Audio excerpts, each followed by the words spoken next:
Hello guys, কাল আমার মায়ের বার্থডে ছিল, তো আমি ভাবলাম যে মাকে একটু সারপ্রাইজ দিই, মায়ের কাছে যাই। তো মায়ের কাছে মাকে না জানিয়েই গেছি। তো মা আমাকে দেখে মানে পুরো অবাক হয়ে গেছে। মারা হয়ই এরকম, ছোট ছোট বিষয় খুব খুশি হয়ে যায়। তো মানে আমরা যে এরকমভাবে মাকে সারপ্রাইজ দিতে পারবো সেটাও আমরা ভাবিনি, সাডেনলি ঠিক করা হয়েছে। কারণ আমার হাজব্যান্ডের অফিস ছিল, তো সে অফিস করেছে, করে তারপরে মা প্ল্যানিং করেছে, মানে আমার শাশুড়ি মা প্ল্যানিং করেছে যে আমার মাকে সারপ্রাইজ দেওয়া হবে।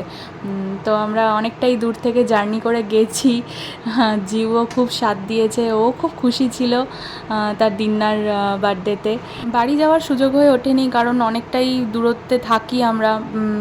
আমার বাপের বাড়ি অনেকটাই দূরে আমার বাড়ি থেকে, তো ওইখানে যেতে আমাদের অনেকটাই সময় লেগেছে, সেই জন্য বাড়ি যেতে পারিনি। দোকানেই সারপ্রাইজটা দিয়েছি আর দোকানেই সেলিব্রেট করেছি। তো ওরও ভীষণ ভালো লেগেছে, জিউও প্রথমবার দোকানে গেছে, তো ওর ভীষণই ভালো লেগেছে, ও খুব এনজয় করেছে। আসতে চাইছিল না বাড়িতে একদম, দিন্নাকে ছেড়ে, দাদানকে ছেড়ে। তো তবুও আসতে হবে, একটা জাস্ট মানে সারপ্রাইজের জন্যই আমরা গেছিলাম, মাকে জাস্ট খুশি দেওয়ার জন্য। তো মা খুব খুশি হয়েছে, এতে আমরাও ভীষণ খুশি।